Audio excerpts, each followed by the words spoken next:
It's not about talking so much that you overload people or you overwhelm them. You need to be very straight to the point and learn how to be an active listener. What's the top number one thing you need to be in order to be a highly effective leader? Number one is an active listener. The best leaders listen to their team. They don't try to bark at their team or snarl or yell, and they do less talking. The talking is more intentional and it's more straight to the matter of fact, but it's not about talking so much that you overload people or you overwhelm them. You need to be very straight to the point and learn how to be an active listener. Because if you can't listen to understand, you then are going to be listening to respond. And if you listen to respond, that means you're really not listening. Excellent. You see, active listener, one of the things that sticks out there says, careful not to overload. Walk us through what that looks like and an example of how to strategize not to do that. So great question. So when I had Caden, and we grew it to the largest company, African-American owned in Baltimore City, the state of Maryland for site work, as the company started to go downhill, I would yell a lot of things. Get this done, get that done, get this done, get that done. And I would overload my team because they didn't know what to focus on at that time. They couldn't prioritize because I was such a tyrant. I was such a tyrannical lunatic that they didn't understand or process what was most important to do. And because of that, I was just talking too much and things didn't work out. Got it. So maybe a lot of orders versus listening and versus building the processes with them. It's more telling versus showing or doing with them. Is that a fair summary? Absolutely. Excellent. So that's number one, being an active listener. What's number two? Learn how to delegate tasks to the right people. People are going to follow what you give them, but know who you are dealing with. Know who you are talking to and know who you are giving certain responsibilities to.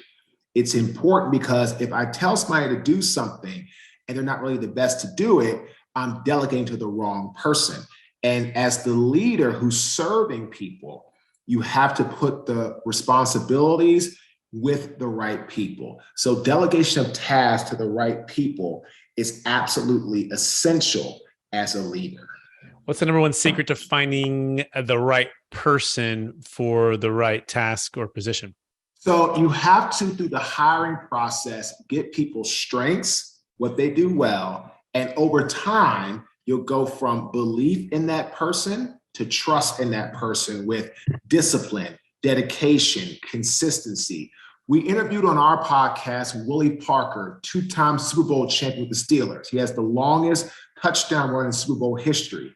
He said, people that do what they're supposed to do, they are available and they show up. And that's what you have to do when you're trying to make sure someone is doing the right task.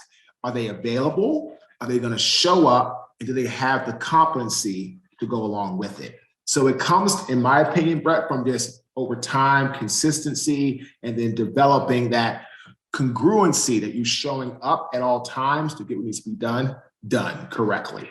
Excellent. Active listener, number one. Number two, learn how to delegate tasks to the right people. Number three, what's number three or number four on the list? Number three is create a culture of inclusiveness where people can feel they can speak without being judged. Steve Jobs said it best. His hardest job at Apple was keeping all of his senior leaders when they had meetings on task. You have all these brilliant minds in the room, right, Brett? But if people feel they can't communicate, if people feel they're going to get looked down upon by their peers, what are they going to do? They're going to close in. They're going to stop talking. They're going to start to feel, well, I don't know if I'm going to be judged or looked at or ridiculed. And that's what happened with me with my 8-figure construction company. I put people in a position where they couldn't express themselves freely. And as a result of that, right, Brett, I lost everything. And it all started with me dissolving that strong culture through ego, through arrogance, and through just honestly plain stupidity. I read a book called Crucial Conversations, right? And talked about making it safe, right? And that idea that, approaching situations with curiosity and open-mindedness and not assuming you have the facts. In fact, just the opposite, assuming you don't have the facts and asking good questions to help bring out good answers, right? And oftentimes the team members are those that are closest to the problem. And as the CEO or as the entrepreneur or as the leader on, flying, let's say at top and going 100 miles an hour, it's hard to see those challenges. And so you want to slow down and ask those questions.